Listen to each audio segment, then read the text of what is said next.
authored 5 books, many of them with his wife and co-worker, Professor Esther Duflo, and many of them are devoted to poverty.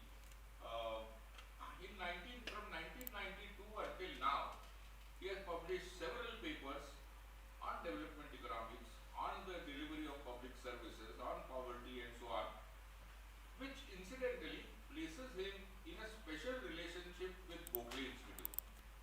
Gokhale Institute, right from its early days, has been interested in developmental problems of India. Indeed, the first poverty studies of India were born at the institute, and Professor Dandekar and Professor Nilkant Rath and Professor P.V. Sukhatme, they were the first earliest people to define poverty lines. Long ago, Professor Robert Solow described Amartya Sen, when Amartya Sen was awarded the Nobel laureate, as the conscience of our profession, the profession of economics. The same can be said about Professor Abhijit Banerjee and his work on poverty and development, and in several underdeveloped countries of this world. Today, Professor Abhijit Banerjee will not only deliver the Kale Memorial Lecture, he will also release 2 publications and open the Kale Memorial Hall. 3 publications rather. First is The Conjurer's Trick, a history of paper money in India, by an alumnus of Gokhale Institute, Dr. Basil Sheikh, who was with the Reserve Bank of India for several years. Naturally, the entire paper money history, and he developed also the currency museum at the Reserve Bank of India. 2 of the former governors of Reserve Bank of India have written on this book very generous remarks. We are proud of Dr. Basil Sheikh. The second book is on inclusive banking.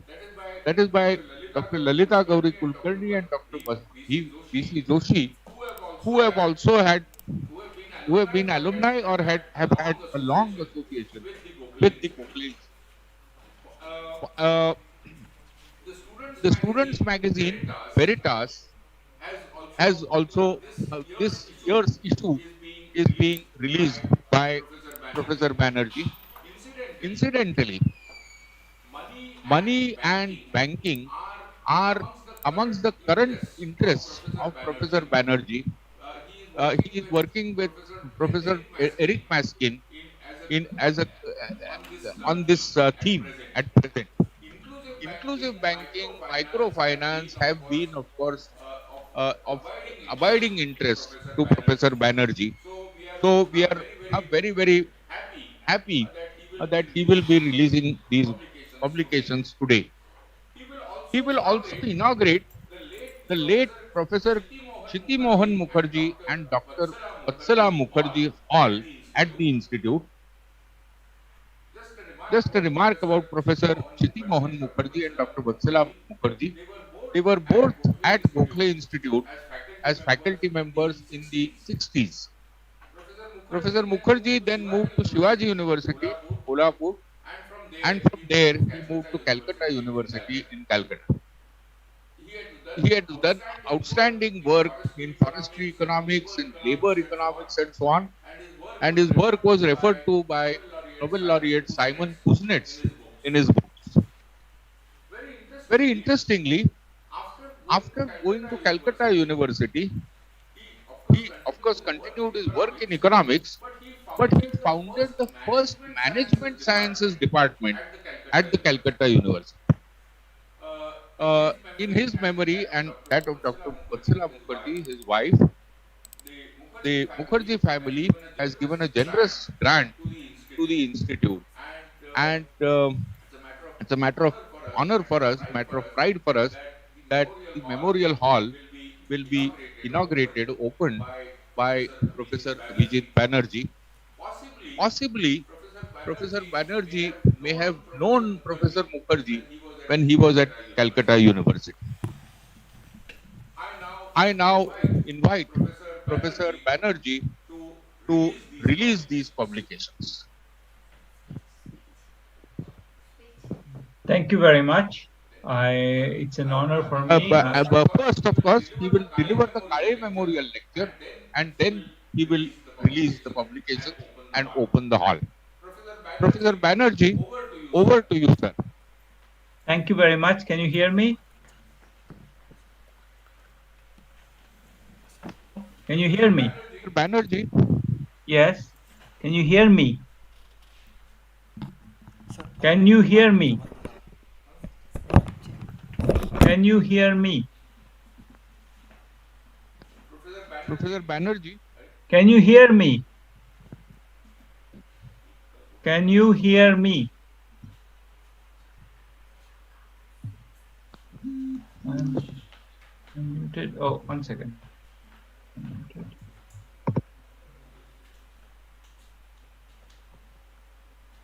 Can you hear me?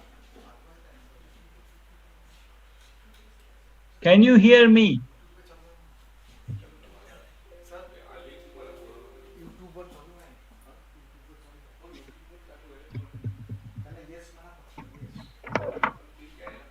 Hello. Yes, Can you hear? Professor Banerjee. Can you hear me? Yes, we can hear you. Okay. Let me begin. Yeah. I will thank you very much for having me. It's an honor to deliver the Kale Memorial Lecture, which I noticed has many distinguished previous speakers, including my PhD advisor, Eric Meskin. I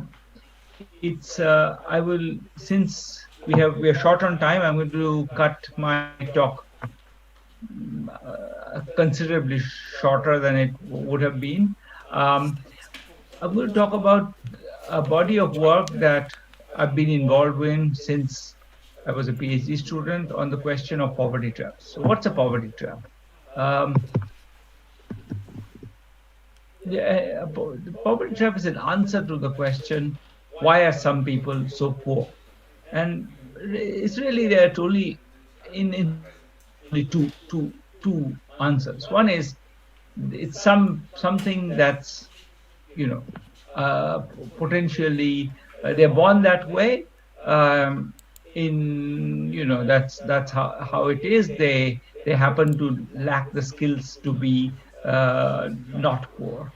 The alternative view, which is the one that I am interested in studying, is that they are poor because they're poor, or that because their parents are poor. So, in other words, these are very importantly different, because if people are basically poor, destined to be poor, then in some sense you can't ever you can help them, but you can't really permanently rescue them by giving them some help once. If you help them once, the help will help them a little bit, but it'll go away. Um, if, on the other hand, they are poor because they are poor, then a boost might actually permanently improve their well-being. So that's a very important question.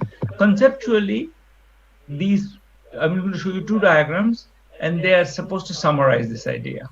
So if you think about what's on the horizontal axis, what's on the horizontal axis is the wealth of someone who's today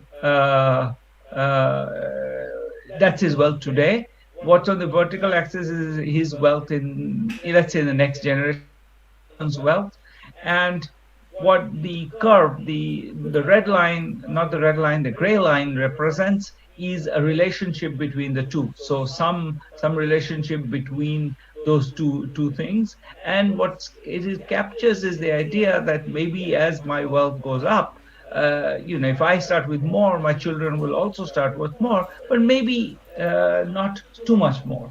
And so that curve becomes, in this figure, that curve is concave. And because it's concave, it basically proposes the idea that eventually, if I start a little bit richer, maybe my children will be richer, but there'll be a point where they'll stop. That will stop. And in fact, if I'm very rich, my children will become poorer over generations, and you'll converge over generations to a unique K star. So in other words, everybody is really that's destiny. You are K star is your destiny. It's going to be different across different people, but it's for you, that's destiny. This is an alternative figure where that curve, the gray curve, has a different shape. It's S shaped. It goes up first and down later and flattens later. And the reason why that's different is that that means that when you're very poor, then actually you're sort of stuck there because you can't really get out of there, because even if I give you a little bit of money, then the money that you can pass on to your children is even less than that. So keeps going down and you slide back to zero. If you start with enough, on the other hand, you're on the other side of K star and you head towards K double star. So in other words, a little bit of money essentially eventually turns into zero. A lot more money, or not a lot more, but significantly more money, will eventually take you out. So in other words, there are now, if you can get families past the K star, they will actually end up at K double star. So that says a one-time boost will have long-term effects. So that's the question. And of course, if that's true, then you could imagine justifying large-scale redistribution programs, which make people, give them one-time boosts, which then have long-term consequences. There are lots of reasons why this figure might be the way it is. The why you might get that S-shaped figure. One is the idea that there's nutrition when you, and this is very much you mentioned Dr. Sukatma, who was a very distinguished faculty at the Gokhale Institute, and his work, for example, was on whether nutrition can generate poverty traps, and in fact, I think in that debate, his evidence suggested that it was probably not powerful enough a force to generate poverty traps. So the idea was that, if you are very poor, you eat very little, maybe a little increase in your nutrition doesn't really make you productive because you're still too weak to be very productive. At some point, you get enough, then you become productive, and then it takes off from there. But the other versions of that, you could tell a story about financial access. We're going to release a book about inclusive finance by Kulkarni and Joshi, and that subject of, if poor don't have, if you have no wealth, you have very little access to credit. If you have very little access to credit, you can't really invest in anything that's rewarding, and if you can't invest, you stay poor. So that idea is sort of natural, and again, that will generate a poverty trap, where people, if they have very little, they will remain very stick to having very little. They'll be stuck with having very little. If they have a bit more, they might actually invest, and the investment will give them some returns, and they'll actually travel out of that. You could tell a story about risk. You would say poor people don't take risks because risks are too costly for them, because they are, very vulnerable, and they don't earn high returns. Richer people earn high returns, so they are able to become richer. There are other stories, psychological stories where people say that it's more that being poor is stressful. It's just hard to take good decisions when you're always worried about, is the debt collector coming tomorrow to take my house away? Am I going to feed my children? When you're worried about all these things, those worries affect your ability to be productive. So that's another story. How do you know whether this is, so the question that I'm going to try to say something about is, are property traps real? How does one know that this? And the question is exactly sort of connects to the policy question I mentioned, which is, if I give a one-time gift to a very poor family, and I come back after some years, would I see that that family has lost that gift and has gone back to being what it was? Or do you see that even many years later, they're still much better off? It's a difficult question to empirically tease out. And the reason why it's difficult is that you can imagine that, even if I do all the right things and I'm very, very diligent and I work very hard, there could be COVID-19, and if there's COVID-19, that will wipe out your business even if you have done all the right things. So there is always a little bit of, it's even if we actually lived in a world where most of the time a one-time boost works, you might eventually see something undoing it. So that's a generic problem. So, as I said, this to me is important, both because it has a policy conclusion. A one-time small push might start off a virtuous cycle. People might start from being poor, but one push might make them non-poor. And second, it's just a philosophically, it's just a very powerful idea to say that even the poorest of the poor have enough talent to be self-sufficient. That would be an extremely, philosophically, it's a very important idea. The program I'm going to talk about is an asset transfer program, which where I'm going to get the evidence. It's a program that was invented by BRAC, which is a big NGO, enormous NGO in Bangladesh.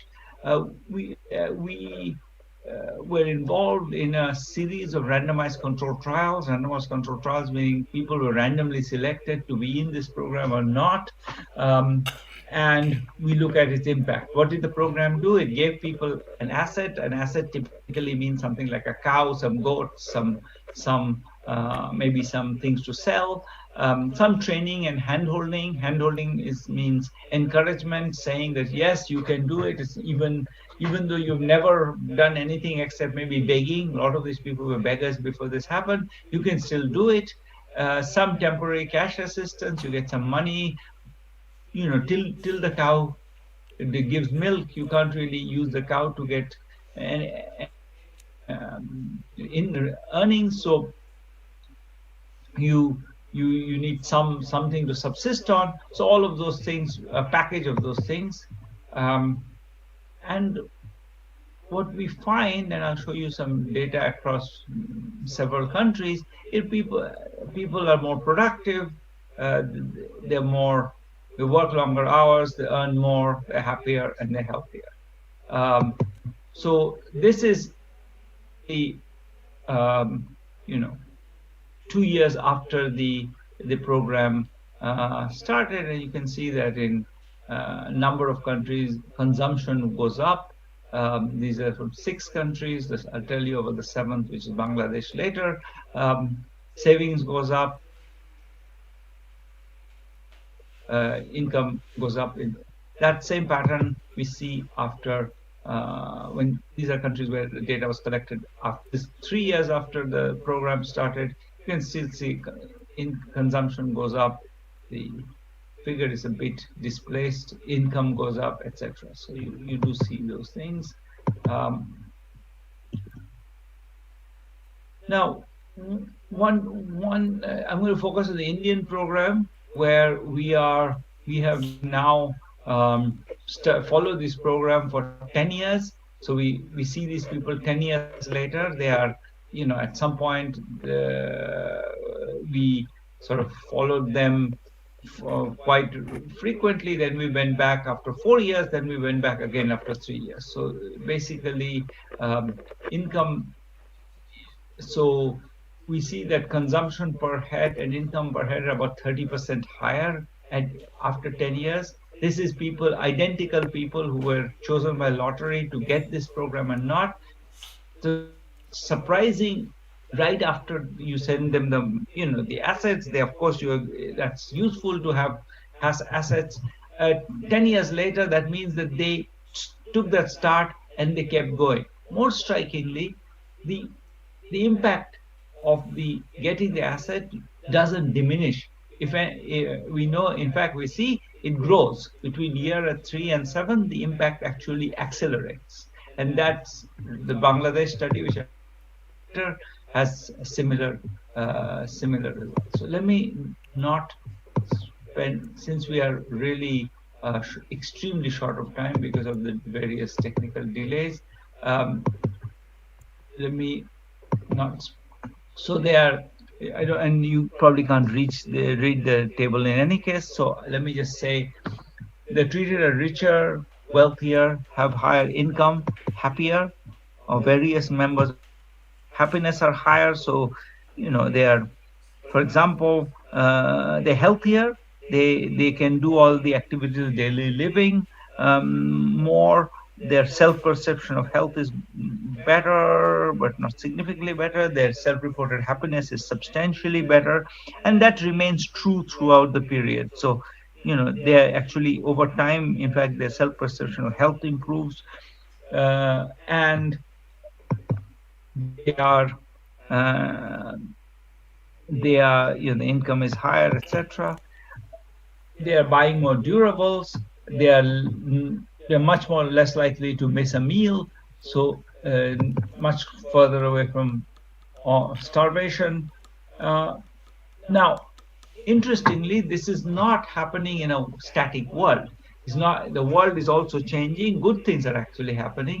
Even those who didn't get this program are getting richer because, for example, a lot of them are participating in the growth of the economy. This is in a period basically between 2007 and 2017 when people are actually the economy is actually growing.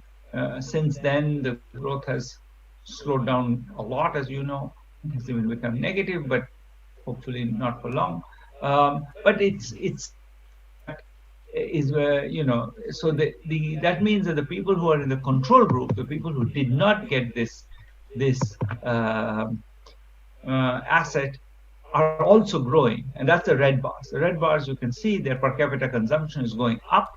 You can see that that's also true of the people who got the assets, and they keep stay. The blue bars are always bigger, and in if anything, the blue bars are bigger relative to the red bars more and more over time. That's food security, that's income. In all of these, we see that. One thing that's interesting is that this is happening while lots of things are kind of changing over time. It's not the case that the source of why, if I look at why these households are better off after 3, 5, or 3, 5, or 10 years, the reasons actually differ. After 3 years, they're making, after 1.5 years, they're getting money from the cow or whatever they got. After 3 years, they're starting businesses. Uh, by year seven, they're really into the big part of their income, much more than from the cow or from anything else, is coming from their businesses. Interestingly, by year 10, that's less true. What starts to dominate their life is their children's earnings. The children are now, these women had often young children, 7, 10, 12-year. Now they're in their 20s. They've all emigrated, and they're making money in Mumbai, in Pune, all these places. They have traveled out of the village into these places, and so they are more. Migration has become the most important source of it. But in every stage, having this original boost makes them better able to take advantage of economic opportunities. So economic opportunities, and they continue to work harder, etc. The cost benefit analysis is a natural economics question. Total cost in 2018 PPP was about $2,100 US dollars. By 10 years, the returns are about 400%. The total earnings gain is, so that's the shape of a poverty trap. People, potentially productive people, are not producing, therefore they stay poor. I'm almost. I want to finish with enough time to have the other events not be crowded out. But let me say that the benefits are across the distribution, across all of the poorest of the people who started the poorest benefit, the people among the poor. These are all very poor people who start a little bit less poor, also benefit. Very similar results in Bangladesh. I won't have the time to. It seems important that we have this whole package. In Ghana, we did an experiment where we provided just the asset. We did not provide them with the hand-holding, the support, saying that yes, you can do it. And those people don't benefit from the asset. So just an asset is maybe not enough. Now, interestingly, and then I told you there were four models of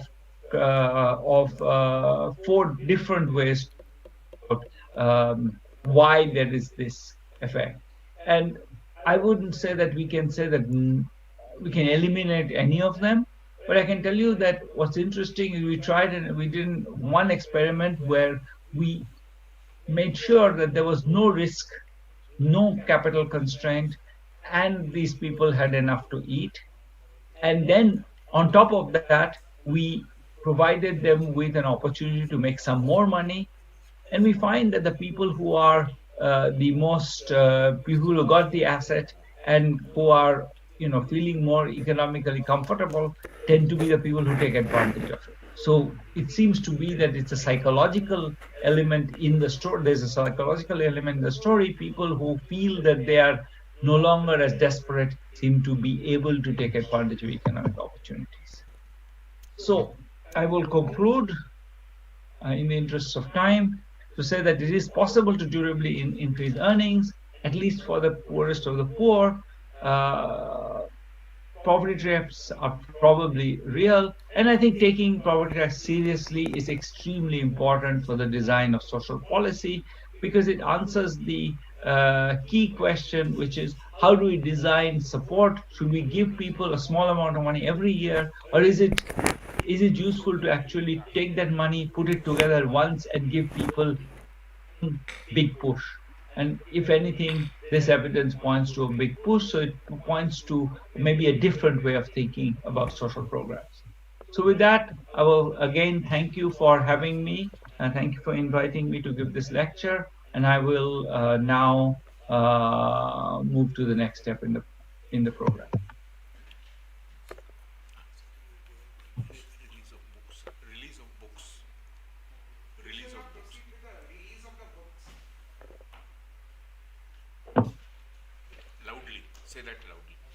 Hello. Hello. Yeah, hi, sir. So we shall now proceed with the release of the book. The first book, The Conjurer's Trick, Paper History of India by Dr. Basil Sheikh, former Secretary of Reserve Bank of India and an alumni of Berkeley Institute. He has also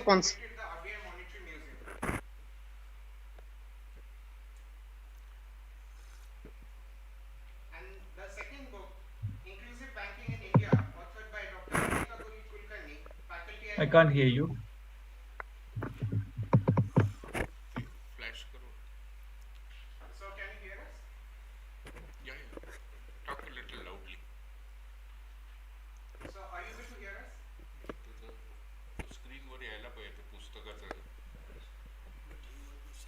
Okay, I didn't hear anything. Go ahead. Uh, hello, sir. Yes.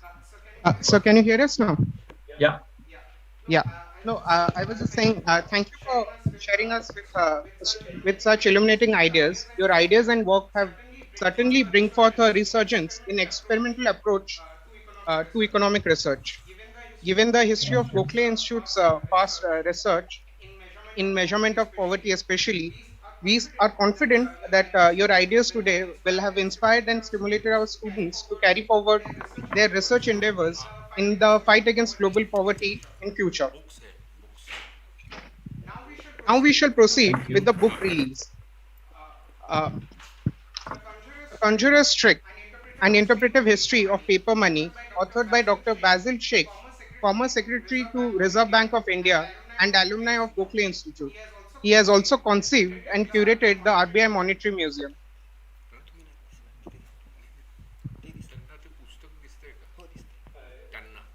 I so so you want me to go one by one? Yes. So I'm very happy to declare the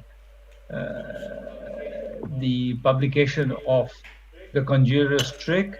As the director mentioned, I have had a long history of interest in this exact problem of of money. I have a paper with Eric Maskin on the theory of money, and it's I have not read the book yet, but I very much look forward to it. I was privileged to receive a PDF of it, and I'm planning to read it soon. I'm confident it will be. I've already glanced at faculty it, and I'm very at excited Gokhale about it. Institute of Politics and Economics, and Vasant Joshi. The second book. Yes. I'm also very privileged uh, to launch the this book by uh, Dr. L.G. Kulkarni and Dr. Vasant Joshi, Inclusive Banking in India. This is clearly an incredibly important topic. I uh, I think reimagining the bank business model, which is critical, because I think is one of some of my work and other people's work have shown that the Indian banking sector is extremely averse to lending to people who are not sort of kind of with who don't come with proper assets like houses or land to mortgage. So they really so it's very hard to get a loan from them, and I think reimagining how they're supposed to bank in a country which is full of entrepreneurs, but who don't really come with the the college degrees and the assets. That's a critical need of the hour. So I'm congratulate the authors, and again declare this book has been published. Thank you, sir. We shall now release the students' magazine, Veritas, for year 2021. We haven't yet sent you the PDF, and we are looking forward to send you the edition. Hello. Hello. Thank you, sir. And currently, this year's student magazine, Veritas, for year 2021, we'll look forward to sending you the PDF. Now we shall proceed toward the inauguration ceremony. Hello. It's frozen again. We shall now have the inauguration of Professor Shidi Mohan and Dr. Vatsala Mukherjee Hall. So please. Uh, this is a genuine and very unexpected pleasure for me. I actually was privileged to know both Dr. Professor Kriti Bopal Mukherjee and Dr. Vatsala Mukherjee, not as the director implied, as because they were at University of Calcutta, but because they were actually uncle and aunt of my very dear friend Angshuman Mukherjee, who's a very prominent physician in Kolkata. He and his family, and you know his his mother taught me in school. His father was for any economist, was an inspiring figure, Dr. Manimohan Mukherjee, who you know was a founder of the national income accounts in India, and of course Professor Shidi Mohan Mukherjee and Dr. Vatsala Mukherjee were all figures that I knew as a child, when I was 8, 9, 10, and it's a great pleasure to revisit that connection for me. I now declare the Professor Shidi Mohan and Dr. Vatsala Mukherjee Memorial Hall open. And thank you for giving me this opportunity. Good evening and a very warm welcome to everyone. I am Sruta Kirti along with Ananya are going to be your host for the rest of the ceremony. Gokhale Institute of Politics and Economics, Pune, was established in the year 1930 by the Servants of India Society and is one of the oldest research and training institutes in economics in India. It carries forward the legacy of Sir Gopal Krishna Gokhale through research into the socio-economic dimensions of the Indian society, along with a view to promote education, thus constituting our motto, education, an ennobling influence. We are here today to celebrate the accomplishments of our graduates of batch 2018-20 and the milestones of the institute. The unprecedented challenges of the COVID-19 pandemic has made us transition the festivities onto the virtual platform this time. And therefore, even though we may be distant, We are here together in spirit. We hope this virtual convocation lingers in our memories as a symbol of resilience and success in face of unforeseen circumstances. We shall now proceed with the PhD awardees. Miss Hema S. Kuru, Miss Meena Hemachandra, Mr. Mahindra Vardhalwar,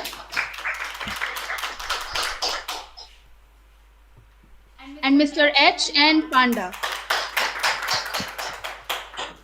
We shall now proceed with Msc Economics Program. Akansha Sharma, Aman Agarwal, Anita Bijju, Anupam Gaur,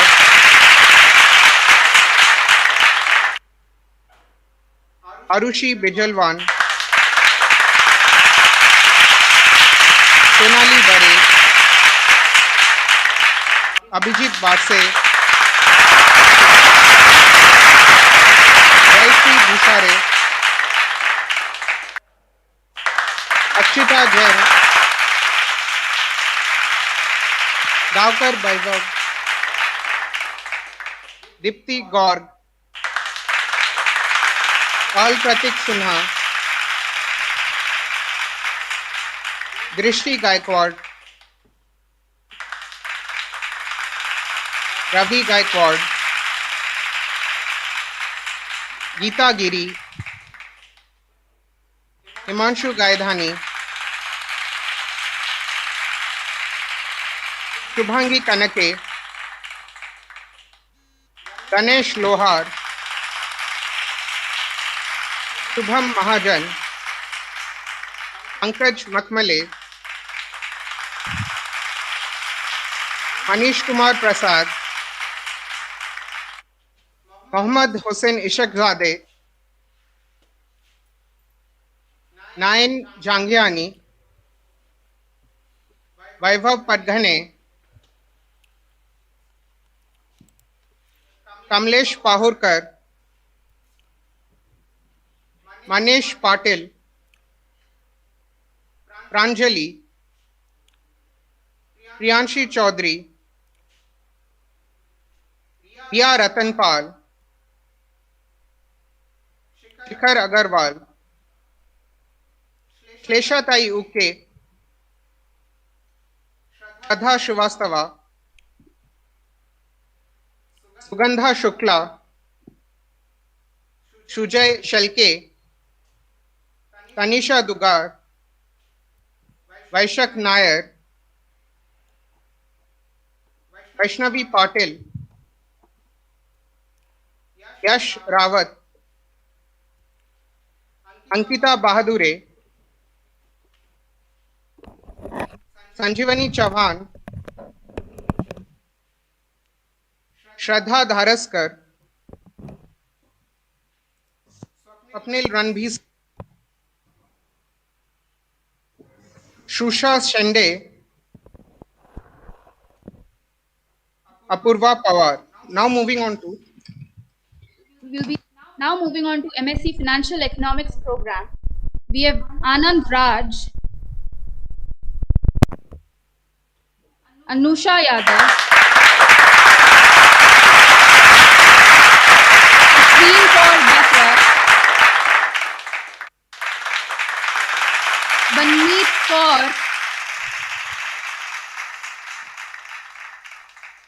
Shahal Garg,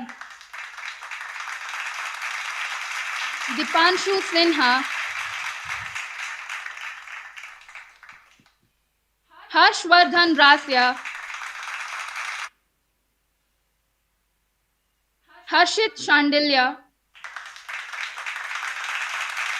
Hina Anand, Hitakshi Agarwal, Juhi Anand, Kanika Dalmia, Kaushik Raj, Khushbu Chauhan, Kinjal Gupta, Kritika Yadav,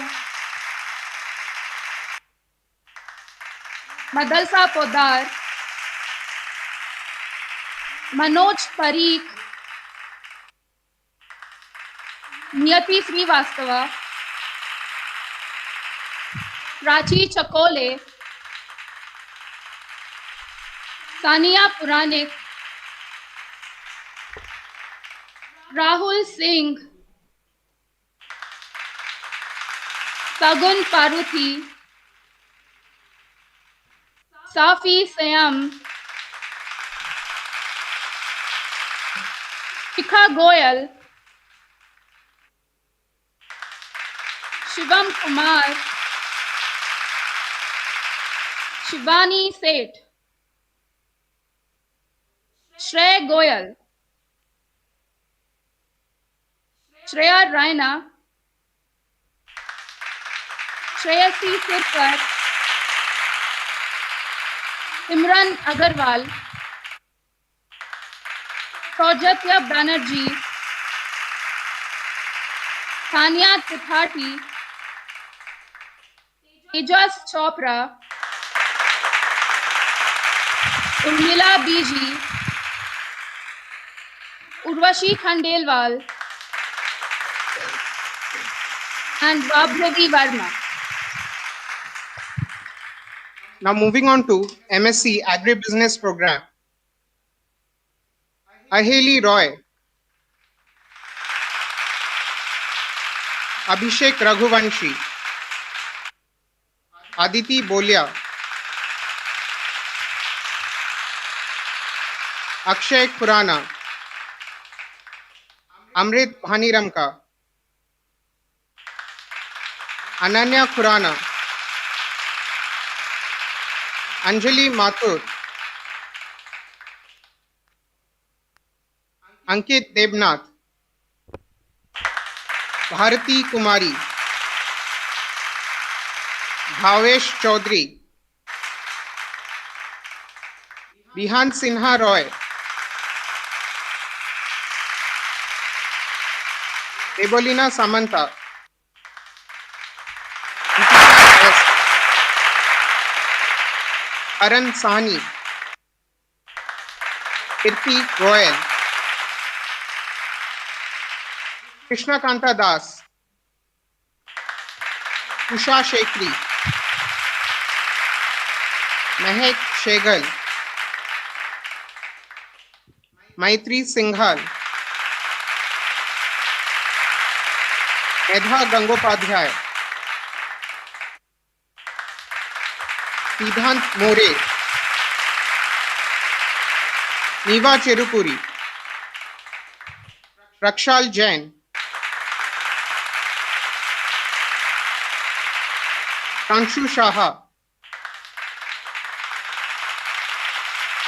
Ravi Kumar Gupta, Harshada Samant,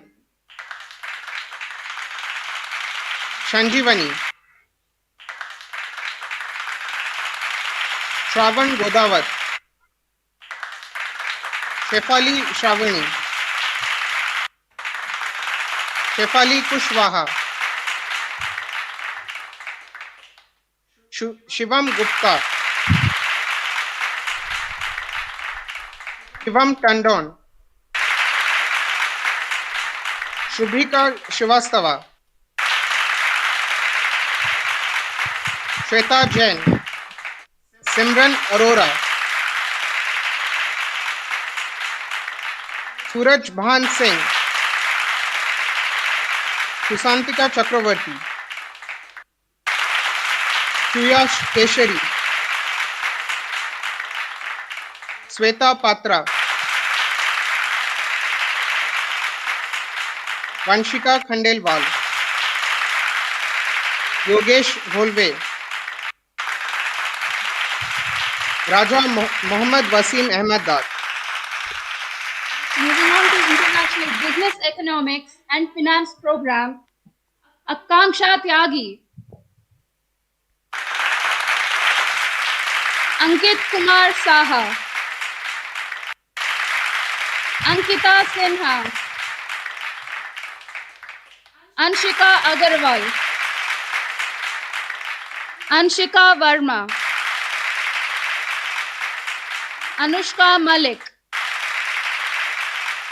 Arpan Jain, Vibhor Kumar, Dipanshi Gupta, Sahil Dhage, Dipshika Sadani, Ishana Mukherjee, Gauri Kapoor, Gautam Narayanan, Sanket Gharat, Juhi Chakor, Khushi Chauhan, Manavendra Vidyarthi, Mayank Sharma, Mukul Verma, Nishita Dhanorkar, Prakash Kumar Gupta, Sanjali Garg, Pratyush Kumar Mohapatra, Rohan Regi Vardhasi, Samidha Agarwal, Tanya Dua, Shilpa Tikku,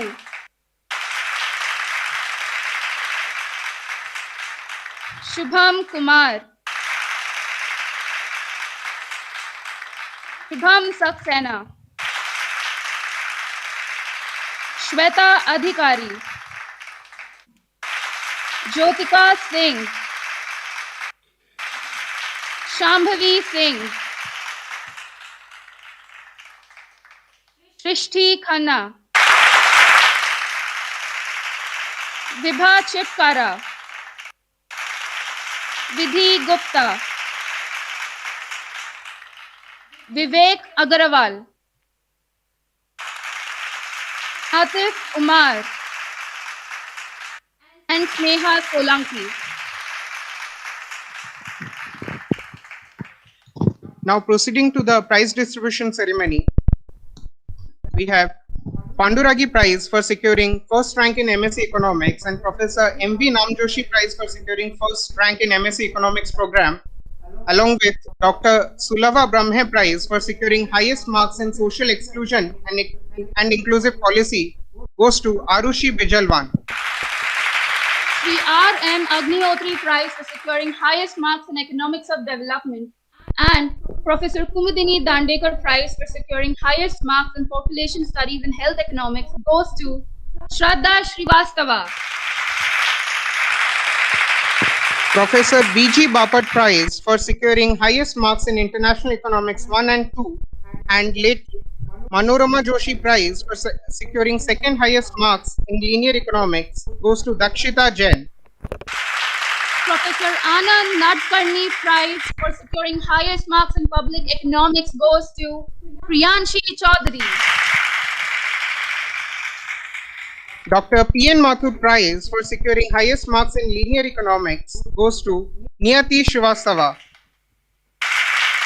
Srimati Pushpa Shaligram Prize for securing highest marks in monetary microeconomics, as well as late Advocate Mahadev Narayan Parchure Prize for securing highest marks in Law and Economics 1 and 2 goes to Deepthi Garg.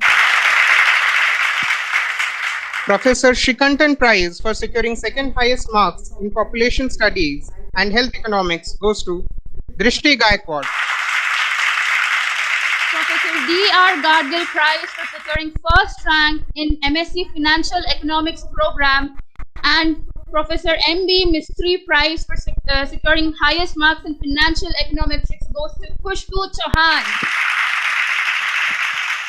Professor V.S. Patwardhan Prize for securing highest marks in Security Analysis and Portfolio Management goes to Chahat Garg, Hitakshi Agarwal, and Prachi Chatole.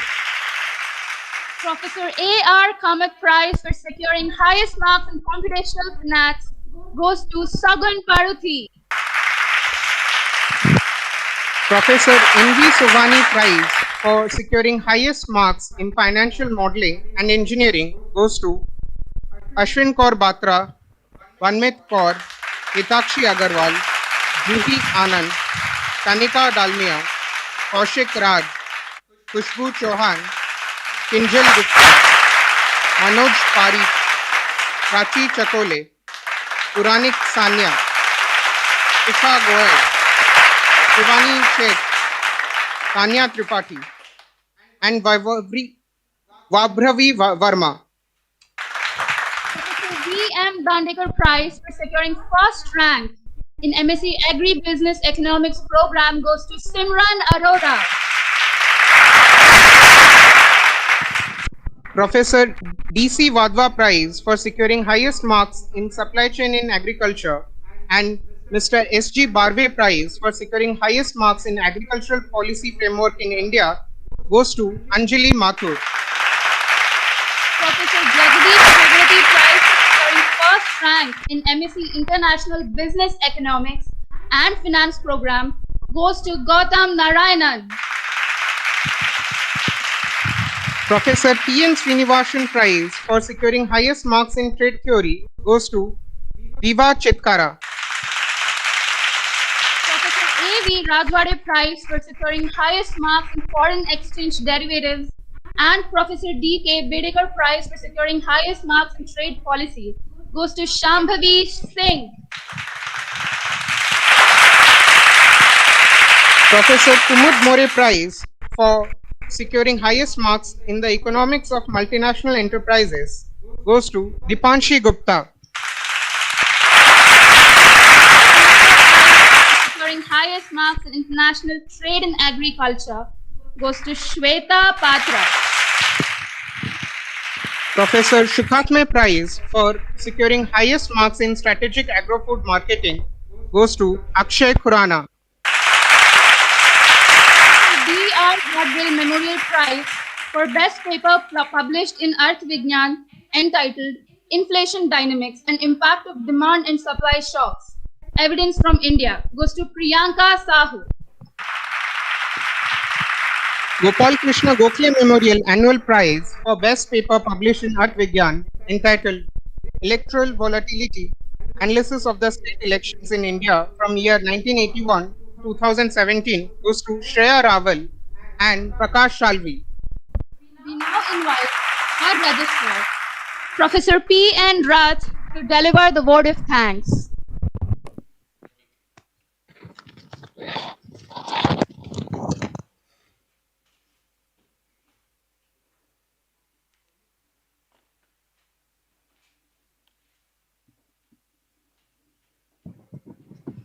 Good evening, everybody. It is my immense pleasure and privilege to convey our thanks and gratitude to all who made today's program a success. First of all, I would like to thank Professor Abhijit Banerjee, Ford Foundation International Professor at Massachusetts Institute of Technology and winner of Nobel Prize in Economics 2019, who, despite his busy and hectic schedule, spared his valuable time to be the chief guest on the occasion of 27th annual convocation of the Institute. We also express our gratitude to him for delivering the 82nd Kare Memorial Lecture on what do we know about poverty traps. This gives us a deep insight into the poverty conundrum and the remedial measures that have been drawing attention on by numerous economists. We are really very thankful to him for enlightening us. Also, we are very apologetic that because of technical hitches, he had to shorten his speech. But nevertheless, he showed immense patience and also cooperated with us and delivered the lecture.